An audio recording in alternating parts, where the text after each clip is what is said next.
Are you a smoker? Then you have already probably heard all the reasons why you should give up smoking.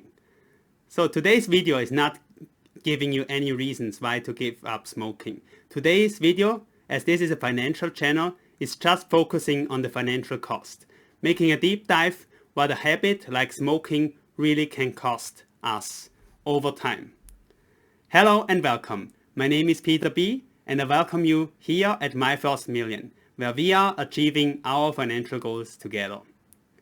As said in the introduction, there are many reasons why people might not or should not be smoking. And this is certainly not the place here to really advocate for any health. That's not the focus on this channel. But still, what we are doing, as said, is just a deep dive on what are really the costs of smoking. So for this, let me share my slides. So, do you know if you're a smoker? Do you know how much do you spend on cigarettes? I think this question can be answered pretty easily. You just need to know how many cigarettes do you smoke each day, and then how much does a pack of cigarettes cost. And I think the standard pack includes 20 cigarettes inside. So this is the basic assumptions that I'm also using for this deep dive. And you also will realize I'm not a smoker. So therefore, maybe what I'm telling here is not 100% accurate. But if there's any misinformation I'm giving here, please write in the comments below. And I would be very happy to hear and get your corrections as a feedback. So how much does a pack of cigarettes really cost? For this video, I did some research and I was amazed how different it can be depending where you're living. It seems like Australia and New Zealand have a very restrictive approach towards smokers, checking up the prices per pack to extreme high levels. You see, in Australia, a pack costs $25. I will need to check with my Australian colleagues if this is really the case. But if you think like some of the numbers are not 100% accurate, which I pulled down from numbio.com, please write in the comments below as well. And then you see like Ireland, the most expensive country in Europe, there's also like a nearly $15 per pack. And UK is also in that level. And also Canada is well above $10 per pack. Then Singapore is the most expensive country in Asia. Then also France is also close to $10. And according to this source, United States is $8.8 per pack. So just for consideration though, this is a pack of Marlboro, so of the Marlboro brand. And I know also in the US, of course, it very much depends on the state where you're living in. Some states, smoking is pretty cheap. And in other states, like I believe like in New York, it can reach up to like Ireland levels for the price of one pack of cigarettes. Then Switzerland, where I'm coming from, $8.26 US per pack. And this number actually has pretty amazed me, because a long time ago, many years ago, so maybe 15 years ago, or even more than that, maybe nearly close to 20 years ago, I used to do an apprenticeship at an insurance company back in Switzerland. And as an apprentice, I used to buy the breakfast for the employees from time to time. And sometimes some of the smokers also asked me to buy a pack of cigarettes when I went out to buy the breakfast for them at the bakery, and asked me to also buy a pack of cigarettes on the way. And at that time, I think the prices were increasing, like at least annually, significantly. And in my memory, I think it was at least already $6 or even more than that. So I'm quite amazed that Switzerland is not higher by now. So since then, it seems like the price hikes, especially considering the price hikes I experienced at that day, at least didn't seem to be so extreme anymore. Then Saudi Arabia, you can see it's the most expensive country in the Middle East with 7.5 US dollar per pack. Germany is around the same. Then you can see the bigger countries in Europe. So there's quite a big discrepancy between the European countries. Then I also list Taiwan, as this is my home nowadays. So I'm living in Taiwan, and you see it's significantly cheaper than many other countries in this list. Then you see the biggest South American market in Brazil. A pack of Marlboro cigarettes just costs $2. Many other countries, if you want to know the price in your country, look it up at numbeo.com.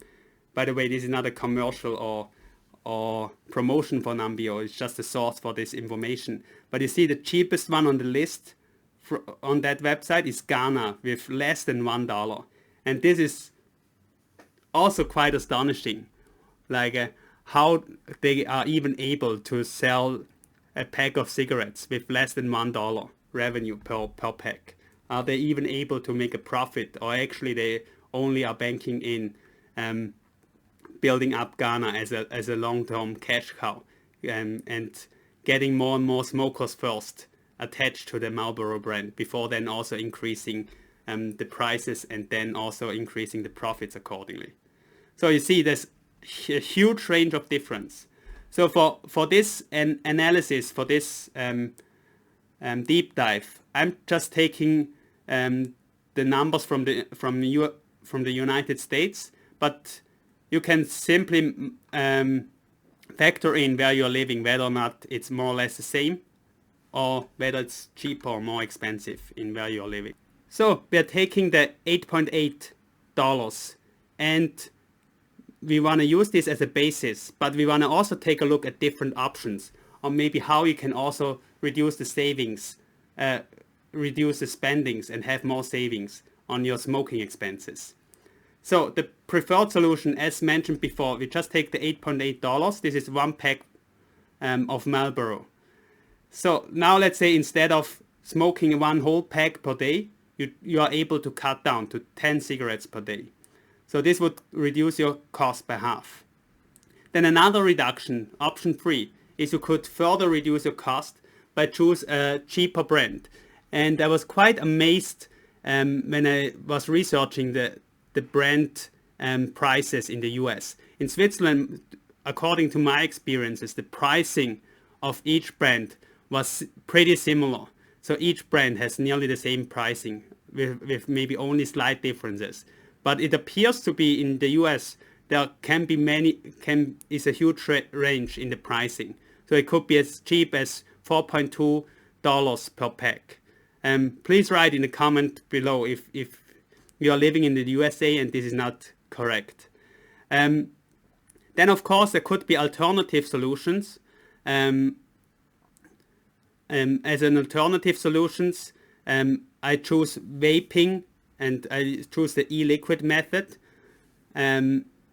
which showed that it usually costs around 40% of the standard cost of a pack of cigarettes in the US. So it should be around $3.6.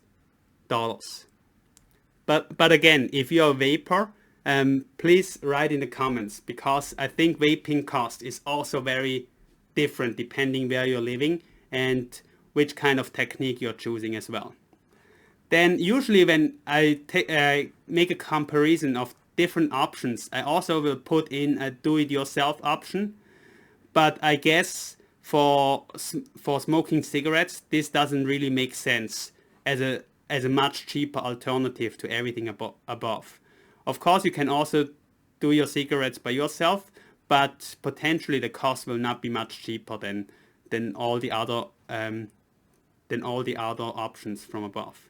And of course, there's always the option just to stop smoking. I know this is easier said than done, but this would cut back your cost to $0.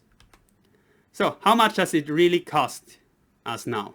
So for the preferred solution, one pack of Marlboro per day means 365 days, 365 packs per year. The cost will be $3,200 per year.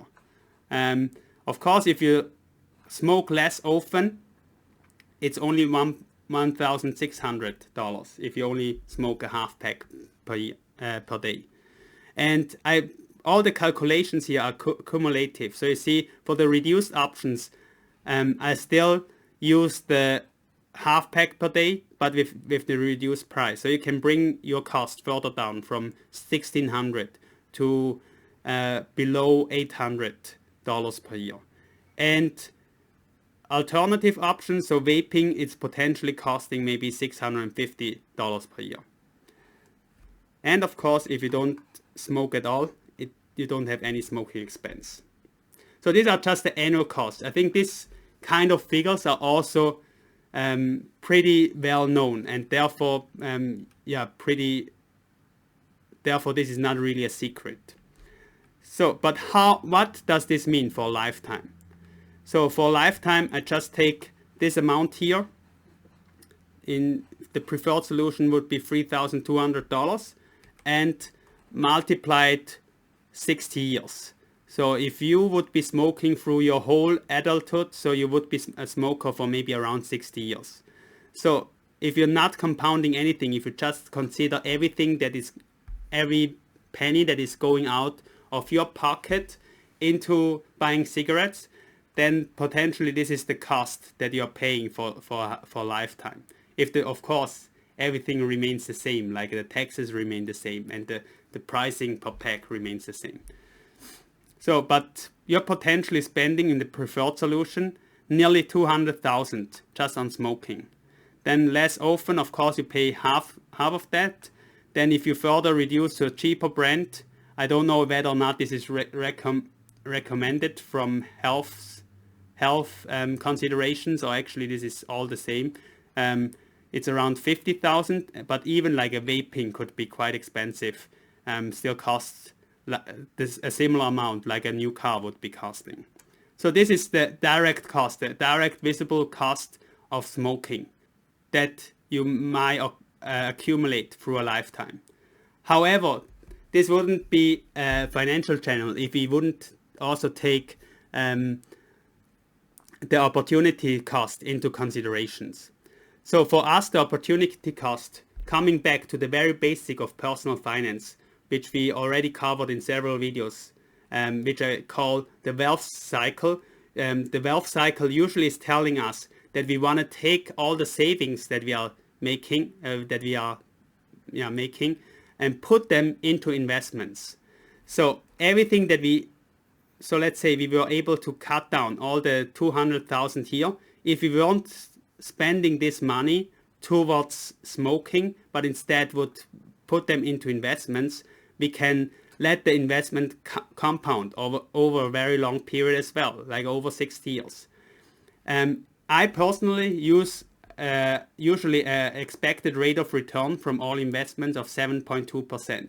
Why 7.2%? Because I expect that for easy calculations, I expect that my investments are doubling every 10 years. Of course, considering that all the returns I'm getting from my investments are reinvested, so in order to get the compounding effect here. And 7.2%, I believe it's also quite reasonable, considering that the average stock market, the average return that you're getting out of the stock market over a long period of time should be higher than the 7.2%. But then again, let's see the preferred solution, the 200K, if you would let this compound and continuously invest it, would end up at nearly 3 million or over 3 million US dollar. And even the cheaper alternatives all end up on a substantial amount. And I believe every one of us at the age of maybe 80 years old or 75 years old, depending at which age you started to smoke, would also be very happy if their retirement account would have an additional 3 million or would have an additional several 100,000 inside, just for additional security reasons and covering all the expenses, and have maybe more convenient and beautiful life during retirement. So of course, never trust any numbers that you didn't manipulate it by yourself. How I get to the numbers, I just used a simple savings calculator, which I found on investor.gov. So basically what you see here on the blue line is the total amount invested every year. You see like a slightly increasing. These are basically the more than 3,000 US dollar that you could be investing if you were not smoking. And then the red line is showing the compounding effect. So at the beginning, the red line is nearly the same like the blue line, but over time you really see the power of compounding interest. And the longer you let it run, the more you will see the cost of opportunity of having a habit like smoking and not being able to invest this money. It can end up to huge differences. So, to sum this up, am I telling you to stop smoking? No, of course not. This is every person's individual decisions. But financially, I think it would make sense for everyone to stop smoking. To me, I was never a smoker, and I think I need to attribute this to my father, because when we were children, my father used to say, never start smoking. If you starting smoking is probably the most stupidest things that you could be doing. I'm not saying that people who are smokers are stupid, but just the effect of starting smoking led you lead into a rat race of having a habit that is continuously taking away some benefits from your life, both on the financial side, what we take a look at today, but also of course, on the health side. So therefore, I would encourage everyone to consider maybe stop smoking, but of course, and I'm just a lucky one that my father really hammered this into my brain that I should never start smoking. But at the same time, of course, it's everyone's individual decision. I just hope every one of you out there are able to win financially. And even though maybe you continue to smoke, at least this kind of calculation shows you that even small amounts spent every day, regardless of whether it's on smoking, whether it's on coffee, or maybe on some small pleasures or some small conveniences each day, it will end up to a significant amount over time, especially if you consider the compounding effect that is playing in. Thanks a lot for joining me today. I hope to see you back soon in my next video, and especially I look forward to see you winning financially.